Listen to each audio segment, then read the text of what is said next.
त्रिघातीय बहुपद के बारे में हम लोग सीखते हैं। त्रिघातीय बहुपद क्या होता है? तो वैसा बहुपद जिसके चर राशि के घात क्या हो? 3 हो। वैसा बहुपद जिसके चर राशि का अधिकतम घात 3 हो। ठीक है, उसे त्रिघातीय बहुपद कहते हैं।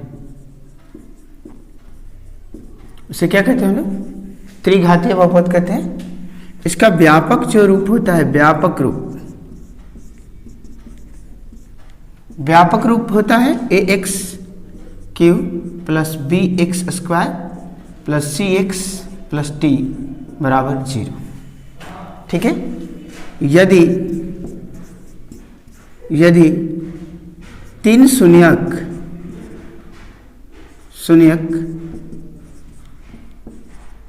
अल्फा, बीटा और गामा तो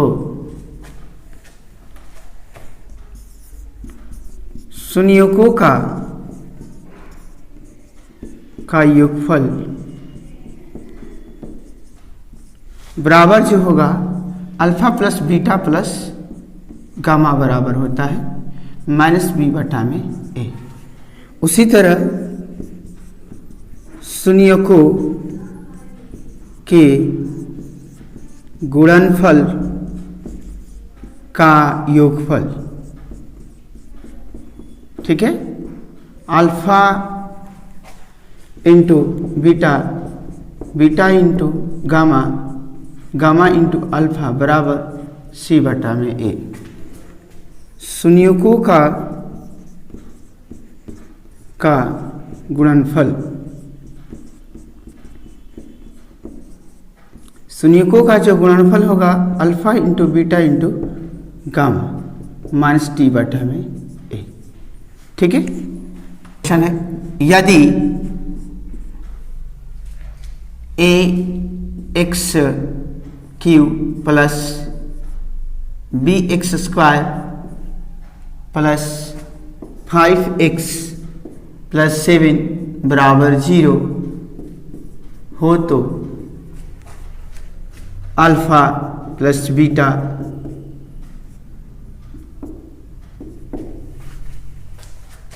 अल्फा इंटू बीटा का मान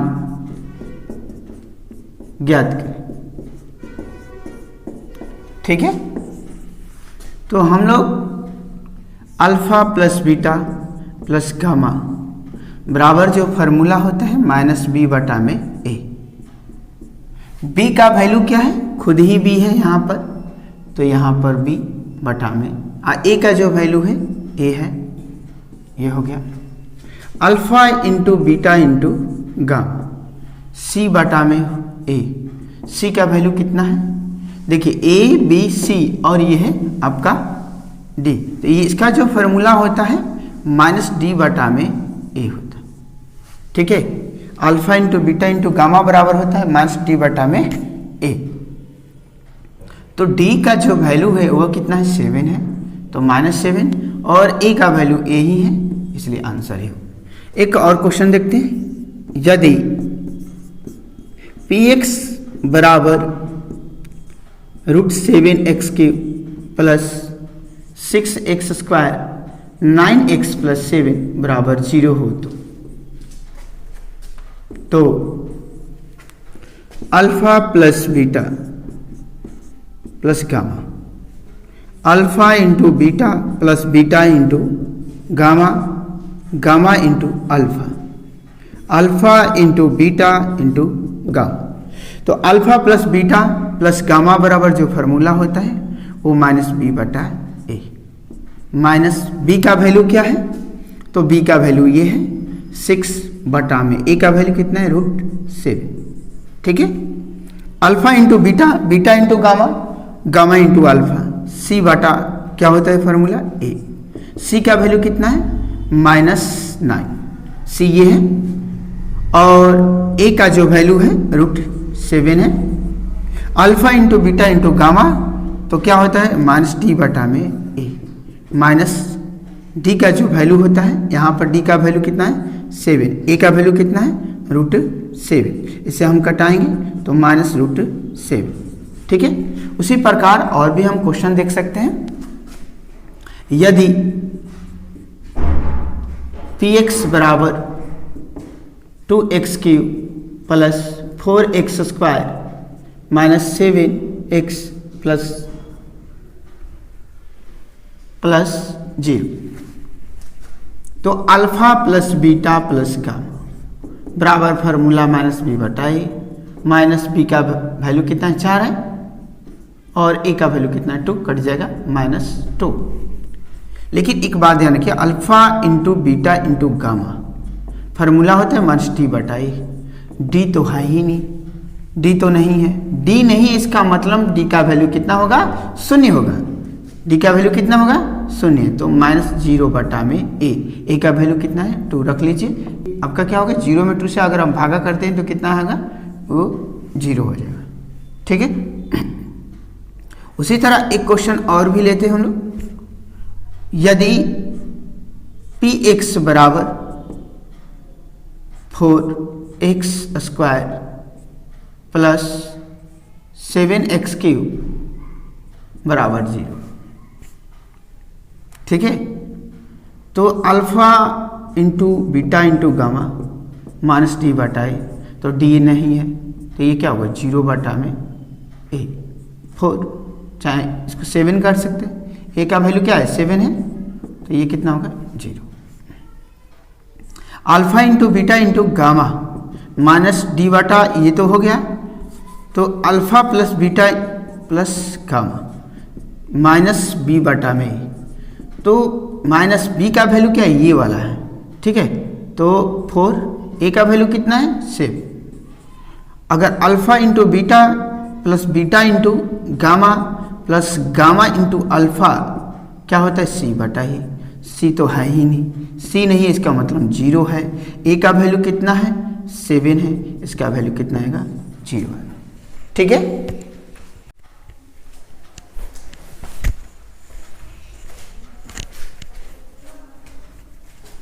ये ऑब्जेक्टिव के दृष्टिकोण से हम लोग देखते हैं इसको।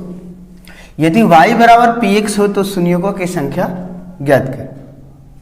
तो यहाँ थोड़ी सी समझना जरूरी है, y बराबर px, जब y बराबर px कहेगा तो x मतलब x अक्ष पर देखना है कि कितनी बार ये कट किया है, तो x अक्ष x', एक यहाँ कट है और यहाँ कट है, इसलिए इसके संयोगों की संख्या कितना होगा 2, संयोगों की संख्या कितना होगा 2। अब यहाँ पर देखते हैं, एक यहाँ कट है, एक यहाँ कट है, और यहाँ पर भी है, लेकिन इसको नहीं लेना है, इसलिए इसके संयोगों की संख्या कितना होगा 3। यहाँ पर देखते हैं, यहाँ पर तो सिर्फ एक कट है, इसलिए इसके संयोगों की संख्या कितना होगा 1। अब यहाँ पर देखते हैं, यहाँ पर x अक्ष को कट ही नहीं किया, इसका मतलब संयोगों की जो संख्या होगा, संयोगों की संख्या बराबर 0। अब यहाँ पर देखते हैं, एक यहाँ पर है, एक यहाँ पर है, एक यहाँ पर है, तो इसके संयोगों की संख्या कितना होगा 3 होगा। यहाँ पर तो कट ही नहीं कर रहा, इसलिए इसके संयोगों की संख्या कितना होगा 0 होगा। अब यहाँ पर थोड़े देखिए, उल्टा है इसका, x बराबर py है, तो y अक्ष पर देखना है, y अक्ष पर कितने बार कट किया है, एक बार कट किया है, इसलिए इसके संयोगों की संख्या 1 होगी। यहाँ पर देखते हैं, एक बार, 2 बार, 3 बार, ठीक है, इसलिए इसकी संयोगों की संख्या कितना होगा 3 होगा। अब यहाँ पर देखिए, y अक्ष पर तो कट ही नहीं किया है, x अक्ष पर कट किया है, y अक्ष पर कट नहीं किया है, इसलिए इसके शून्यकों की संख्या कितना होगा, 0 होगा। अब यहाँ पर देखते हैं 1 बार, 2 बार, 3 बार, 4 बार, 5 बार, 6 बार, इसलिए इसके शून्यकों की संख्या कितना होगा, 6 होगा। बात समझ में आ गई?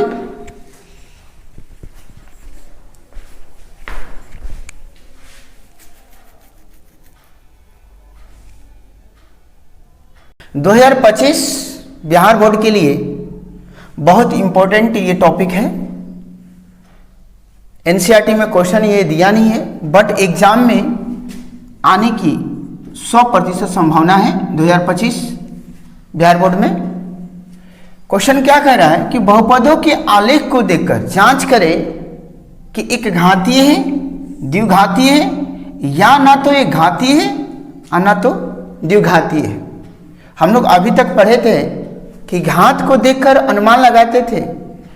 घात को देखकर, जैसे x के पावर 2 है तो इसे हम लोग द्विघातीय कहते थे, x है तो इसे हम रैखिक या एकघातीय कहते थे, और x के पावर 3 है तो इसे त्रिघातीय कहते थे।